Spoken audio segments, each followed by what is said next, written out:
क्या आपको यह पता है कि एक बार पवनसुत हनुमान श्री राम जी से ही लड़ने पहुंच गए थे?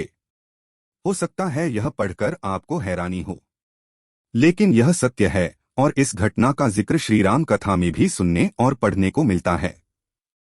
लेकिन इससे भी ज्यादा हैरान करने वाली बात यह है कि पवनसुत जब श्री राम से लड़ने के लिए तैयार हुए तो उन्होंने सौगंध भी मर्यादा पुरुषोत्तम की ही ली। आइए जानते हैं कि ऐसा क्या हुआ था कि श्री राम के परम भक्त पवनसुत को उनसे युद्ध करना पड़ा। देवर्षि नारद ने दी थी सीख।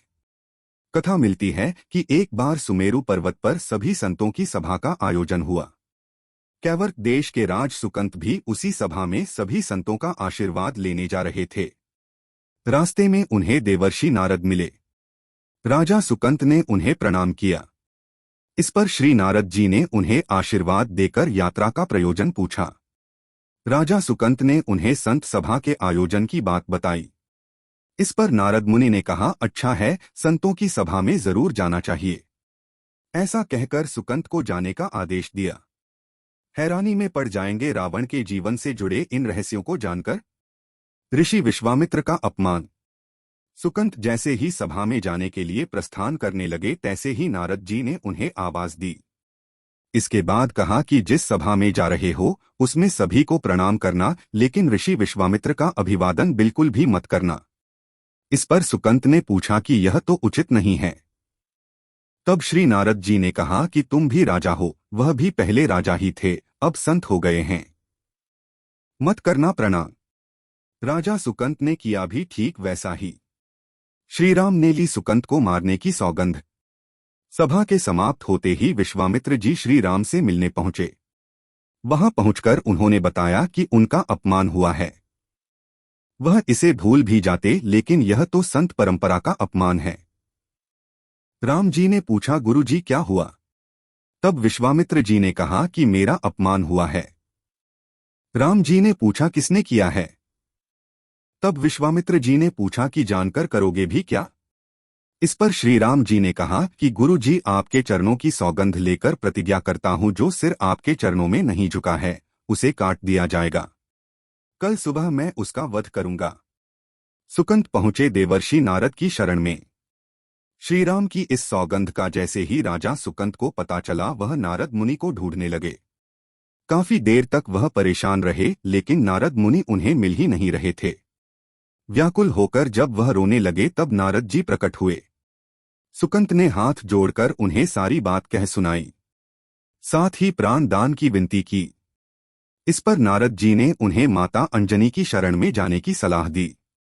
यह भी कहा कि अगर उन्होंने तुम्हें बचाने का वचन दे दिया तो तुम जरूर बच जाओगे। लेकिन यह भी कहा कि वह किसी को यह नहीं बताएंगे कि नारद जी ने उन्हें यह सलाह दी है। माता अंजनी ने दिया राजा सुकंत को वचन।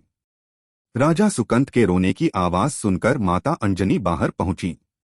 तब उन्होंने कहा कि माता मुझे बचा लें, अन्यथा विश्वामित्र जी मुझे मार डालेंगे।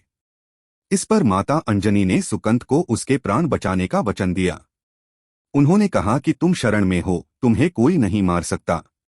इसके बाद राजा सुकंत को विश्राम करने के लिए कहा। हनुमान जी ने श्री राम से की विनती। शाम ढले जब हनुमान जी माता अंजनी के पास पहुंचे तो उन्होंने सारी बात बताई, लेकिन सुकंत को बुलाने से पहले पवनसुत से सौगंध लेने को कहा। तब श्री हनुमान जी कहा कि वह श्री राम के चरणों की सौगंध लेते हैं कि वह सुकंत के प्राणों की रक्षा करेंगे। तब माता अंजनी ने राजा को बुलाया। हनुमान जी ने पूछा, कौन तुम्हें मारना चाहता है? तब सुकंत ने बताया कि श्री राम उन्हें मार डालेंगे। इतना सुनते ही माता अंजनी हैरान रह गईं। उन्होंने कहा कि तुमने तो विश्वामित्र जी का नाम लिया था। तब राजा ने कहा कि नहीं, वह तो मरवा डालना चाहते हैं, लेकिन मारेंगे तो राम ही। पवनसुत पहुंचे अपने इष्ट देव को मनाने। हनुमान जी ने राजा सुकंत को उनकी राजधानी में छोड़ा और श्री राम के दरबार में पहुंचे। वहां पहुंचकर उन्होंने राम जी से पूछा कि वह कहां जा रहे हैं। तब मर्यादा पुरुषोत्तम ने बताया कि वह राजा सुकंत का वध करने जा रहे हैं। तब हनुमान जी ने कहा, प्रभु उसे मत मारिए।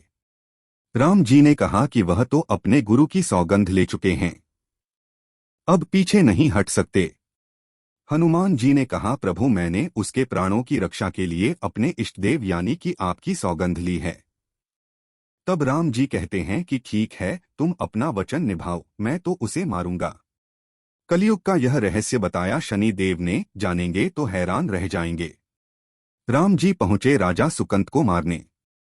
हनुमान जी राजा सुकंत को लेकर पर्वत पर पहुंचे और राम नाम का कीर्तन करने लगे। उधर राम जी राजा सुकंत को मारने के लिए उनकी राजधानी पहुंचे, लेकिन वह नहीं मिले तो वह उन्हें ढूंढते हुए पर्वत पर पहुंचे। वहां हनुमान राम मंत्र का जप कर रहे थे। राम जी को देखते ही सुकंत डर गए। उन्होंने कहा कि अब तो राम जी उसे मार ही डालेंगे। वह बार बार हनुमान जी पूछता कि बच जाएंगे हम। तब उन्होंने कहा कि राम मंत्र का जप करते रहो और निश्चिंत रहो, भगवान नाम पर पूरा भरोसा रखो। लेकिन वह काफी डरे हुए थे, तो हनुमान जी ने सुकंत को राम नाम मंत्र के घेरे में बिठा दिया। इसके बाद राम नाम जपने लगे। नाम कीर्तन के आगे विफल होते राम जी के बाण। राम जी ने राजा सुकंत को देखकर जब बाण चलाना शुरू किया तो वह राम नाम के मंत्र के आगे विफल हो जाते। राम जी हताश हो गए कि क्या करें। यह दृश्य देखकर श्री लक्ष्मण जी को लगा कि हनुमान जी भगवान राम को परेशान कर रहे हैं, तो उन्होंने स्वयं ही हनुमान जी पर बाण चला दिया। लेकिन यह क्या, उस बाण से पवनसुत के बजाय श्री राम मूर्छित हो गए। यह देखते ही लक्ष्मण जी दौड़ पड़े और देखते हैं कि बाण तो हनुमान जी पर चलाया था, लेकिन मूर्छित राम जी कैसे हो गए। तब उन्होंने देखा कि पवनसुत के हृदय में तो श्री राम बसते हैं। चोट हनुमान जी को लगी, मूर्छित राम जी हो गए। राम जी जैसे ही होश में आए वह हनुमान जी की ओर दौड़े। उन्होंने देखा कि उनकी छाती से रक्त बह रहा है। वह हनुमान जी का दर्द देख नहीं पा रहे थे। वह बार बार उनकी छाती पर हाथ रखते और आंखें बंद कर लेते। पवनसुत को होश आया तो उन्होंने देखा कि राम जी आंखें बंद करके हनुमान जी के छाती पर बार बार हाथ रखते हैं, फिर हनुमान जी के सिर पर हाथ फेरते हैं। तब पवनसुत ने सुकंत को पीछे से निकाला और उसे अपनी गोद में बिठा लिया। तभी राम ने फिर से हनुमान जी के माथे पर हाथ फेरा, लेकिन इस बार वहां पवनसुत की जगह राजा सुकंत थे। राम जी मुस्कुराए और हनुमान जी बोल उठे कि नाथ, अब तो आपने इनके सिर पर हाथ रख दिया है। अब तो सब कुछ आपके हाथ में है, इसकी मृत्यु भी और जीवन भी। आप ही सुकंत के जीवन की रक्षा करें। संत का काम मिटाना नहीं, सुधारना है। राम जी ने हनुमान जी से कहा कि जिसे तुम अपनी गोद में बिठा लो उसके सिर पर तो मुझे हाथ रखना ही पड़ेगा। लेकिन गुरु जी को क्या जवाब देंगे। तभी हनुमान जी को विश्वामित्र जी सामने से आते दिखाई पड़े। उन्होंने राजा सुकंत से कहा कि जाओ, तब प्रणाम नहीं किया तो क्या हुआ, अब कर लो। राजा ने दौड़कर विश्वामित्र जी का अभिवादन किया। वह भी प्रसन्न हो गए और बोले, राम इसे क्षमा कर दो। मैंने इसे क्षमा कर दिया क्योंकि संत का काम मिटाना नहीं बल्कि सुधारना होता है। यह भी सुधर गया है। उन्होंने सुकंत से पूछा कि संत का सम्मान न करने की सलाह तुम्हें किस कुसंग में मिली। राम से बड़ा राम का नाम। राजा सुकंत विश्वामित्र जी से कुछ कहते कि इससे पहले नारद मुनि प्रकट हो गए। उन्होंने सारी घटना कह सुनाई। तब विश्वामित्र जी ने पूछा कि नारद, तुमने ऐसी सलाह क्यों दी। तब नारद जी ने कहा कि अक्सर ही लोग मुझसे पूछते थे कि राम बड़े या राम का नाम बड़ा। तो मैंने सोचा कि क्यों न कोई लीला हो जाए कि लोग अपने आप ही समझ लें कि भगवान से अधिक भगवान के नाम की महिमा है।